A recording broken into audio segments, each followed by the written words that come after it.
లేదు. ఓకే జితేందర్ గారు, ఇప్పుడు Yes.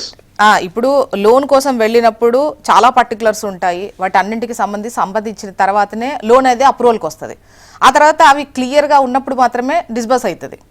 సో ఈ క్రమంలో అంటే చెప్పిన దానికి ఇచ్చేటువంటి వాటికి ఏదో లోటు ఉండడం వల్లే వాళ్ళు చెయ్యలేదు, అంత సింపుల్గా ఒక నోటి మాట వెంబడి ఇది ఆగేటువంటి అప్పు కాదు. ముఖ్యంగా ఇటువంటి అంశాలు బయట చెప్పకుండా జస్ట్ రాజకీయ విమర్శలకే పరిమితం అవుతున్నారు.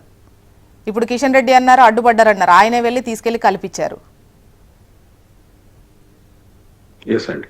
సార్ చెప్పండి. ముందుగా మీకు ప్యానల్లో ఉన్న వారందరికీ నమస్కారాలండి. నమస్తే. ముఖ్యంగా ఇప్పుడు మన రాష్ట్రం తెలంగాణ అనేది ఇప్పుడు రెండు భాగాలుగా విడదీసినప్పుడు అనేక మౌలిక సదుపాయాలు కల్పించాల్సిన అవసరం ఉంది కేంద్ర ప్రభుత్వానికి. ఆ రోజు కాంగ్రెస్ పార్టీ సోనియా గాంధీ గారు మరి అనేక బలిదానాలు ఎక్కువైపోయినాయి కాబట్టి ఇక్కడ రెండు రాష్ట్రాలను డివైడ్ చేస్తే ఈ డివైడ్ చేసినటువంటి దాని ప్రకారంగా అత్యధికంగా మన రాష్ట్రంలో ఉన్నటువంటి హైదరాబాద్ అనేది అత్యధిక జనాభా, రంగారెడ్డి హైదరాబాద్ అనేది అత్యధిక జనాభా నివసిస్తున్నారు, 2 కోట్ల వరకు నివసిస్తున్నారు. దానికి అనుగుణంగానే అనేక మౌలిక సదుపాయాలు కల్పించినటువంటి బాధ్యత కేంద్ర రాష్ట్ర ప్రభుత్వాలపైన ఉంది. దీంట్లో ఉన్నటువంటి ఇప్పుడు బాగా పొల్యూషన్ పెరిగిపోయింది. మనకు హైదరాబాదులో ఉన్నటువంటి దాంట్లో మెట్రో ప్రాజెక్ట్ అనేది చాలా ఇంపార్టెంట్ రవాణా వ్యవస్థలో. ఇప్పుడు అదే విధంగా ఈవీ బస్సులు రావాలి, ఈవీ వెహికల్స్ రావాలి. ఇప్పుడు చూస్తున్నట్టు ఢిల్లీలో ఈ రోజు ఢిల్లీ అనేది మన భారతదేశానికి రాజధాని కాబట్టి చూస్తుంటే పరిస్థితులు ఏమున్నాయి, ఇవాళ వెహికల్స్ బ్యాన్ చేసే పరిస్థితికి వచ్చింది. కాబట్టి దీంట్లో మనకు ఈవీ వెహికల్స్ పరంగా బస్సులు రావాలి, తర్వాత ఈ మెట్రో అనేది అభివృద్ధి చేసుకోవాల్సిన అవసరం ఉంది. కానీ మనకు ఇంతకు ముందు కేవలం మనకు వచ్చినటువంటి రాష్ట్రం విడిపోయినప్పుడు కనీసం 10 సంవత్సరాలు పరిపాలించిన వారికి సోయి ఉండాల్సిన అవసరం ఉండే. ఆ సోయి లేక మనం దీన్ని మెట్రో అనేది ఇప్పుడు ఇక్కడ ఉన్నటువంటి హైదరాబాద్లో దాదాపు హైదరాబాద్ రంగారెడ్డి పరిసరాలనే దాదాపు 2 కోట్ల మంది వస్తుంటారు పోతుంటారు, దాదాపుగా ఎక్కువ జనాభా నివసించే ఏరియా కాబట్టి దీంట్లో మెట్రోని బాగా అభివృద్ధి చేయాల్సిన అవసరం ఉండే. కానీ ఈ రోజు మనకు ఉన్నటువంటి మెట్రో ఏంటంటే 3 భాగాలుగా మనకు ఈ పబ్లిక్ భాగస్వామ్యం అనేది నాకు తెలిసి మొట్టమొదటిసారి ఇక్కడ ఈ మెట్రోలో ఇన్వెస్ట్ చేయడం జరిగింది ఎల్ఎన్టీ వాళ్ళతోటి. 20% కేంద్రం, 20% రాష్ట్ర ప్రభుత్వం అనుకుంటా నాకు తెలిసి. కాబట్టి ఈ రోజు పరిస్థితులు ఏంటంటే 72 కిలోమీటర్లు మరి చేయడం జరిగింది. దాంట్లో వాళ్ళకు ఒక సమయాన్ని కేటాయించుకున్నారు. 5 సంవత్సరాలల్లో మెట్రో అనేది దాదాపుగా మనకు 15,000 కోట్లతో స్టార్ట్ అయిపోయాల్సినటువంటి మెట్రో అది మన పూర్తిగా ఏమైపోయింది, కోవిడ్ ఒకటి రావడం, రెండోది 3 సంవత్సరాలు మరి రాష్ట్ర ప్రభుత్వం బీఆర్ఎస్ ప్రభుత్వం వారు కొంత ఇబ్బందులు పాలైంది. ఎందుకంటే సహకరించలేదు, భూములు కానీ అవి కానీ ఇవి కానీ సహకరించకపోవడంతో వాళ్ళు కొంత ఇబ్బందులు పడి మరి దాన్ని వాళ్ళకు రావాల్సినటువంటి మనకు కొంత అప్పులు ఎక్కువైపోయి వాళ్ళు మెయింటెనెన్స్ లేక చేయలేని పరిస్థితి వచ్చేసేసి చేతులెత్తేయడంతో కేంద్ర ప్రభుత్వం ఏంది, రాష్ట్ర ప్రభుత్వం ఏంది, రవాణా వ్యవస్థని ఒక్కసారి మీరు మొన్న చూసిరు, మా ఆర్టీసీ వాళ్ళు సమ్మె చేస్తామంటే ఎంత అతలాకుతలం అయిపోయిందో రవాణా వ్యవస్థ. కాబట్టి దాని గురించి రాష్ట్ర ప్రభుత్వం ఏంది, సరే మరి రాష్ట్ర ప్రభుత్వం అని టేక్ ఓవర్ చేయాలి. మరి దానికి అనుగుణంగా ఈ 72గా ఉన్నటువంటి కిలోమీటర్లని కనీసం ఇంకొక 122 కిలోమీటర్లు దీన్ని ఎక్స్పెన్షన్ చేయాల్సిన అవసరం ఉంది. ఎందుకంటే 2 కోట్ల మంది దాదాపు, ఎందుకంటే మైగ్రేట్ చాలా వస్తుంటారు హైదరాబాద్ లో. ఇప్పుడు దేశంలో మనకు మెట్రో 2వ స్థానంలో ఉన్నటువంటి మెట్రోని ఈ రోజు 9వ స్థానానికి. జితేందర్ సార్, ఫస్ట్ ఫేజ్ లోనే ఇబ్బందులు ఉన్నాయి, నష్టాల్లో ఉన్నప్పుడు ఆ ఫీజిబిలిటీ లేకపోతే జనాలు ఎక్కరు, దాంతో మళ్ళీ నష్టాల్లోకే ఉంటుంది. ఒకసారి నష్టం ఉంది, సో ఎక్కడ అంటే జనసాంద్రత ఎక్కువ ఉన్న చోటే ఇది ఉండాల్సినటువంటి అవసరం ఉంటుంది. అంటే ఫ్యూచర్లో డెఫినెట్గా ఫ్యూచర్ సిటీ ఉంటుంది, డెవలప్ అవుతుంది, ఇవన్నీ ఆస్పెక్ట్లు ఒకటి అవుతాయి. ఫ్యూచర్ సిటీ డెవలప్ అవ్వడానికి, నిలిచి ఉండడానికి మేబీ మెట్రో సహకరిస్తుంది కావచ్చు. అక్కడ వరకు మెట్రో ఉంది కాబట్టి ఇంకా జనాలు అక్కడ కొనుక్కోవడానికి ఇష్టపడతారు కావచ్చు. కానీ అక్కడ లేనప్పుడే ముందే కట్టడము అనేది మాత్రం భారం అయిపోదా? సదుపాయాలు కల్పిస్తే కదండి వచ్చేది అందరూ.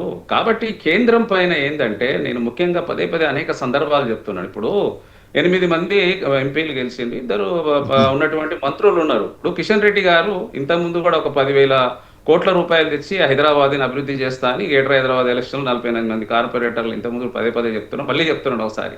కిషన్ రెడ్డి గారు ఏంటంటే బాధ్యత తీసుకోవాలండి. ఇప్పుడు ముఖ్యమంత్రి గారు అంటున్నారు అర్గటిగా ఉన్నారు, ఓకే, మీపై కూడా బాధ్యత ఉంది కదా. ఇప్పుడు ఇక్కడ మీకు అవకాశం ఇచ్చిరు కదా, కేంద్రంలో ఈ రోజు పరిపాలన రావడానికి 8 మంది ఎంపీలను గెలిపించినాం కదా. ఈ రోజు కేంద్రంలో మళ్ళీ 3వ సారి ప్రధానమంత్రిగా మోడీ గారు అయ్యారు కదా. కానీ మౌలిక సదుపాయాలు అనేది కల్పించకపోవడం అనేది దురదృష్టకరమైంది. ఈ రోజు రాష్ట్రం అనేక రకాలుగా ఈ రోజు ఏర్పడ్డ తర్వాత అది ఇప్పుడు అనేక రకాలుగా కుంభకోణాలు, అనేక రకాలుగా రకరకాల ఇబ్బందులు. మరి ఆయన కాళేశ్వరం తీసుకుపోయి కార్పొరేషన్స్ లో అమౌంట్స్ అంతా తీసుకుపోయి కాళేశ్వరంలో పెట్టిండ్రు. ఇప్పుడు మనకు కావాల్సిన మౌలిక సదుపాయాలు, ప్రజలకు కావాల్సినటువంటి మౌలిక సదుపాయాలలో చేయలేకపోతేనే కదా ఈ రోజు పరిస్థితి ఈ విధంగా దారుణం అయిపోయింది. నేనేమంటున్నంటే కేంద్ర ప్రభుత్వము మెట్రో రైల్ని సెకండ్ ఫేజ్ ని ఫస్ట్ ఫేజ్ ని హ్యాండ్ ఓవర్ చేసుకొని వాళ్ళ దూరంలో నడపొచ్చు కదా, వాళ్ళు పెట్టొచ్చు కదా. ఇప్పుడు మన రాష్ట్రంలో ఉన్నటువంటి దాన్ని ఒక జాతీయ ప్రాజెక్ట్ ఇయ్యలే, కనీసం ఒక మెట్రో ప్రాజెక్ట్ అన్న అది పర్చేజ్ చేసేసి రెండో ఫేజ్ ని కూడా వాళ్ళు చేసి అంటే మరి ఇక్కడ రాష్ట్రానికి నుంచి వచ్చినటువంటి ప్రపోజల్స్ ముఖ్యంగా కేంద్రం నుంచి అంటే రాష్ట్రానికి 50-50 రేషియోనా, ఎన్ఓసి ఇస్తే మేమే కట్టుకుంటామా, లేదంటే ఐఆర్ఎఫ్సి నుంచి వచ్చినటువంటి నిధులు మీరు ఇచ్చినటువంటి ఆప్షన్లు మూడే. నేనేమంటున్నట్టే ఆంధ్ర రాష్ట్రానికి ఏ రోజు జాతీయ ప్రాజెక్టుల కింద కొన్ని లక్షల కోట్ల రూపాయలు ఇచ్చిండ్రు, వాళ్ళు 100 రూపాయలు ఇస్తే 90 రూపాయలు తిరిగి ఇస్తున్నారు. మరి తెలంగాణకి ఏమి ఇస్తున్నారు? ఆ రోజు ఉన్నటువంటి 10 సంవత్సరాల్లో కేసీఆర్ గారు ఏం తెచ్చుకోలేకపోయినారు? వాళ్ళని ఇన్వాల్వ్ చేయొద్దు అంటే ఇక్కడ నుంచి ఏమో రూపాయి పోతుంది, నువ్వు తెచ్చుకోకపోతే ఎట్లయితుంది? టోటల్ గా విప్లవం అయిపోయింది ఆయన. 1,00,000 కోట్లు పెట్టేసి కాళేశ్వరం కట్టేసేసిండ్రు, రాష్ట్రాన్ని ఇబ్బంది పాలు చేసిండ్రు. ఏమి తెచ్చుకున్నారు చెప్పండి? దేశానికి 10 సంవత్సరాలు పరిపాలించినటువంటి కేసీఆర్ గారు ఏం తెచ్చుకోగలిగినరు కేంద్రం నుంచి? అంటే కేంద్రానికి పంపడమేనా, తెచ్చుకోవడం లేదా? నేను ఒక డిమాండ్ చేస్తున్నా ఏంటంటే మెట్రోని ఉన్న ఫస్ట్ ఫేజ్ ఉన్నటువంటి మీరే పర్చేజ్ చేయండి, సెకండ్ ఫేజ్ ను కూడా మీరే చేసేయండి. దాని ఒక ప్రాజెక్ట్. ఇప్పుడు జపాన్ నుంచి అప్పు వచ్చింది అనేది, అప్పు పుట్టింది అనేది అనాలేమో, అది నిజమేనా లేదంటే ఐఆర్ఎఫ్సి నుంచే తీసుకుంటున్నామా? ఎందుకంటే అప్పులో ఉన్నటువంటి వాళ్ళకు ఒకవైపు నష్టాల్లో ఉన్నటువంటి వాటికి బయట నుంచి వచ్చే ఆర్గనైజేషన్ నమ్మి ఇస్తుంది అనేది చాలా వరకు కుదరని విషయం. అండ్ టికెట్లు ఈ వచ్చిన ప్రకటనలతోనే దాన్ని మేము కడతాము అన్నటువంటిదంటే ఆల్రెడీ ఇది లాభాల్లో ఉండాలి, నష్టాల్లో ఉన్నదానికి ఉండాలంటే కేంద్రం డెఫినెట్గా సహకరిస్తేనే అది కుదురుతుంది. కేంద్రం సైన్ ఇంపార్టెంట్, ఆర్బీఐ కూడా మీరు గ్యారంటీ ఇచ్చిందని చెప్తున్నారు. సో ఇవన్నీ ఇచ్చినప్పుడు ఒకవేళ అడ్డుకట్ట అంత క్లియర్గానే ఉన్నప్పుడు మన ఆర్బీఐకి మనం కంప్లైంట్ చేయొచ్చు కదా, చెయ్యలేమా? ఎస్, ఇప్పుడు ఏందండి, ఇప్పుడు రాష్ట్రం నడపాలంటే ఇప్పుడు దాదాపుగా 8 లక్షల కోట్ల రూపాయలు పైసీలకు, దానికి వడ్డీలు, సాలరీస్ కట్టడానికి రాష్ట్రం ఏంటంటే మనకు వడ్డీలే చాలా శాతం వెళ్ళిపోతున్నాయండి. ఇప్పుడు 6,500 కోట్ల రూపాయలు రాష్ట్రం నుంచే వడ్డీలు వెళ్ళిపోతున్నాయి. 6,500 కోట్లు సాలరీస్ వెళ్ళిపోతున్నాయి. ఇంకా మిగిలింది ఏముంది? 5,000 చిల్లర కోట్లలో సంక్షేమం, అభివృద్ధి అన్ని రకాలుగా చేయాలంటే కొంత ఇబ్బంది. దానికోసమే రేవంత్ రెడ్డి గారు ఏంటంటే ఒక విజన్ పెట్టుకున్నారు. 1947 వరకు దీని ఒక $3 ట్రిలియన్ పెంచాలని, ఈ ఫ్యూచర్ సిటీలో అనేక రకాల పెట్టుబడులు రావాలని, సంపద సృష్టించింది, సంపద రాంది, తలసరి ఆదాయం పెరగంది. ఇప్పుడు దాని 5 లక్షల వరకు తలసరి ఆదాయం పెంచాలన్నట్టుగా రేవంత్ రెడ్డి గారు ఆలోచన ఉంది. అందరు చేయాలండి దీన్ని. ఎందుకంటే ఇప్పుడు నేను అదే అడుగుతున్నాను, కిషన్ రెడ్డి గారికి, సంజయ్ గారికి ఈ రాష్ట్రాన్ని అభివృద్ధి చేసుకోవాల్సినటువంటి గురుతర బాధ్యత ఉంది. గడిచినటువంటి 10 సంవత్సరాల ఎంపీలుగా ఉన్నప్పుడు చేయలేంది ఈ రోజు మంత్రులుగా ఉన్నారు కదా. నేనేమంటున్నానంటే ఇప్పుడు మెట్రోని మీరే తీసుకొని చేయండి, మీకే గౌరవం పెరుగుతుంది. రేపు మీరో రాష్ట్రంలో రావచ్చు కదా, ప్రజల మన్ననలు పొందండి. మేము రాష్ట్రానికి కేంద్రం నుంచి కొట్లాడి మెట్రో ఇచ్చిన